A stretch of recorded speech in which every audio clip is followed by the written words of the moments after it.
You guys wanted me to do a video on these early Pro stock heads before I put the engine back together. And yeah, these poor old guys are getting tired in certain ways. In other ways, not. I'm not real thrilled with this.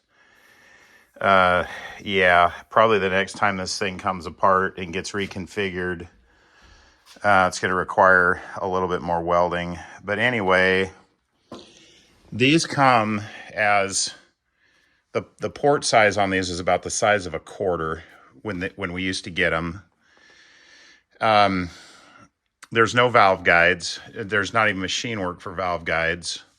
There's kind of some bosses where like springs should go and things like that. And these are the old, these are about, oh man, probably 1988, I want to say. Maybe they're a little newer than that, but there's the part number. These are the old 427 heads, they called them. And these were kind of the first real, I guess if you want to call it a spread port or symmetrical port head, or Big Chief that they were, termed in the day. And they do flow huge numbers. These intakes were, and I'm going off memory, it's been a long time, but I want to say that these intakes flowed 5 in the 570s. They're really good. Get a picture there with some light. I got a headlamp on. And, of course, this is before everybody built motors and sold horsepower. And, guys just bought horsepower from some engine builder and then they went and qualified with their Pro stock car. You couldn't do that back then. You had to do everything in-house and you had to do things that nobody else did or you were not going to qualify. There was 45 to 50 cars at every race and it was a 16-car field. And believe it or not, we qualified about half the time. We weren't a top-tier team, mainly just because we were underfunded. And I didn't own the team. I was just a hired hand. I didn't work for them. I was a subcontractor. I was subcontracted to do a ton of stuff on these. There were a lot of guys back in the day that were behind the scenes that nobody even knew their name, and they did a lot of the work. And anyway, so to start out, again, these ports would come about the size of a quarter, and we didn't like the, I think these were 14, or they might even have been 18 degree starting out. I think there were 14. I can't remember.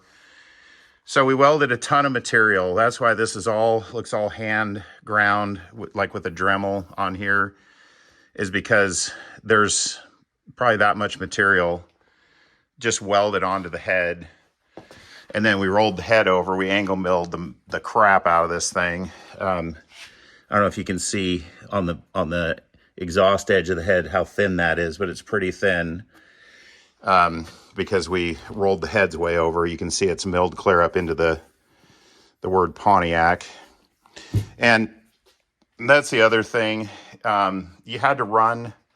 So we were running a Firebird. It was an 88 Firebird. And if it was a Firebird, it had to have Pontiac heads. But the joke is that all of the engines were big block Chevys, except for Glidden. He had a Ford, of course. And then you had you had Jeffrey on and Alderman, and they were running the Dodges. But all the other guys had big block Chevys. And that's what these heads bolt onto. So Dart, that's who cast these heads or whatever, made them Pontiac, Oldsmobile, or Chevrolet, whatever car body you were running. Basically, that they put the symbol even, which I think is kind of funny. It's got the little Pontiac symbol right here.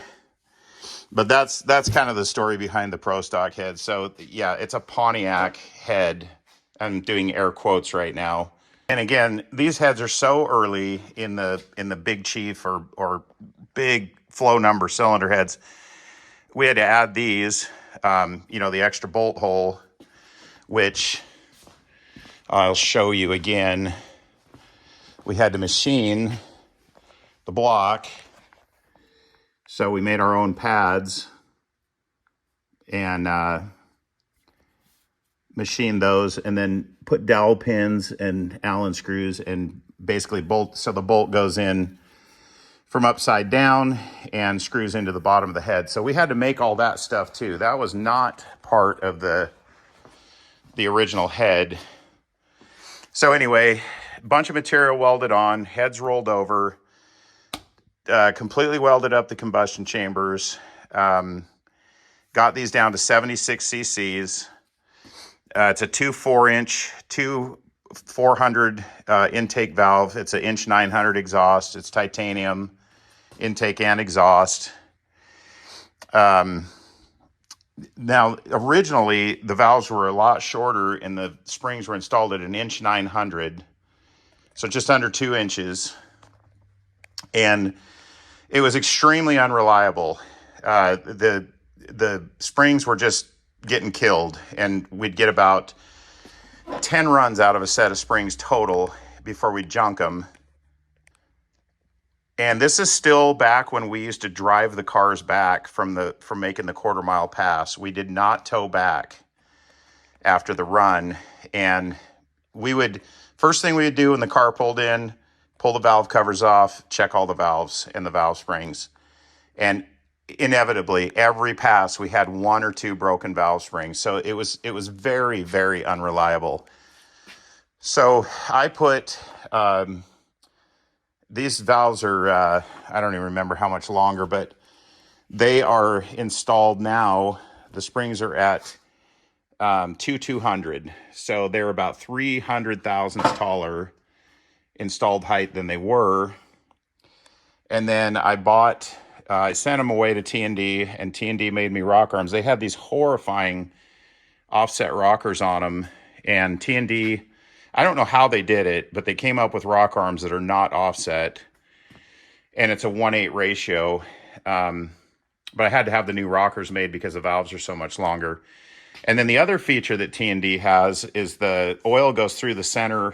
It goes up the push rod, does not come out of the adjuster. It actually goes through the adjuster, and then it's channeled into the rocker itself, goes through the rocker arm, and then it shoots the oil right out onto the side of the spring. So the springs getting oiled in the sides, instead of it just, splashing off the top of the rocker arm through the adjuster, made a gigantic difference between the installed height difference and oiling the springs to cool them. And, because it's a triple spring, they rub against each other, and that creates friction and heat kills. So these springs right here probably have 100 runs on them. And the cam that's in the engine right now has over 900 lift. So it's no slouch. And these springs are still perfectly fine. The pressures are good. Anyway, T&D made the rocker arms and, of course, the rocker stands. It's a shaft-mounted rocker arm with a 2-bolt shaft that bolts down to the stand. And then I made tie bars and welded all the rocker stands together. So it's just one solid girdle. It's kind of like a stud girdle, but it's under the rocker arms, and it's just by welding all the rocker stands together. And I don't remember us having to do a ton of welding on this side. And I honestly can't remember what the heads flowed on the exhaust side, but exhaust flow back then wasn't great. I'm actually porting a set of heads right now that are just 24-degree big block heads, aluminum heads. And the exhausts on those are flowing around 300, which is, pretty darn good for a 24-degree head. And I don't remember these flowing that much better than that. If they flowed better than 300, it wasn't much. But of course, it's a big difference on the air going in and the air being pushed out, sucked in versus pushed out. And then you run into all kinds of logistical problems when you roll the heads that change the angle of all the bolts. In other words, we had to drill all these once we were done, all the studs, because the head roll made the stud angles change if they had been So these heads were very raw when they came to us. There was nothing pre-machined. And so that's why you got some pretty ugly, like we needed to put a bolt in right here for an intake manifold bolt. And we also had to clear a push rod, and we had to make sure we didn't break into the port. And so, like right here, you can see where there's like the bottom of a time search sticking out, where we just had to get, you know, a little creative with the welder.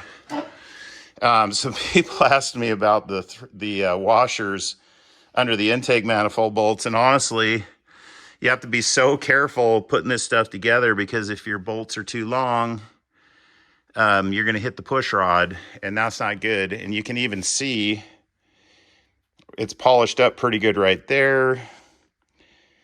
And let's see if we can find it's polished up pretty good right there. So there is a little push rod deflection going on, even though they're 435 thousandths is the diameter, and it's Smith Brothers is who did the push rods for me on this one.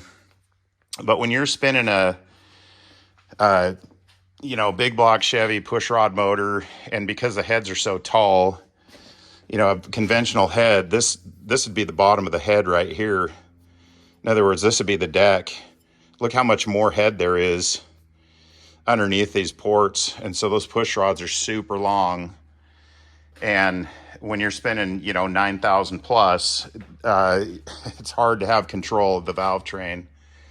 So hopefully that answers some of your guys' questions, satisfies some of the curiosity on these things.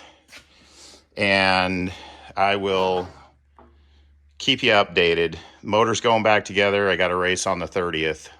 One other thing I wanted to mention, because there's so much welding on the deck of these heads, you see a lot of this.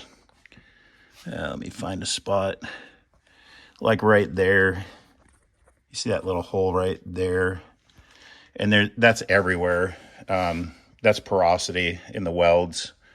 That's this isn't detonation or some defect. Well, it's kind of a defect in my welding capability. No, it's hours and hours and hours of welding. And so that's all those little holes right there. Those are just blackheads. No, that's porosity in the welds. And I think people thought that the heads were cracked because of this right here. That is just a little tiny line between the intake and exhaust seats.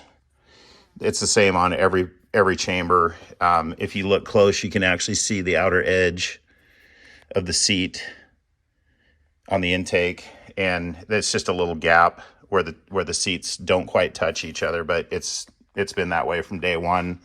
Doesn't leak water, doesn't leak combustion. It's not a big deal.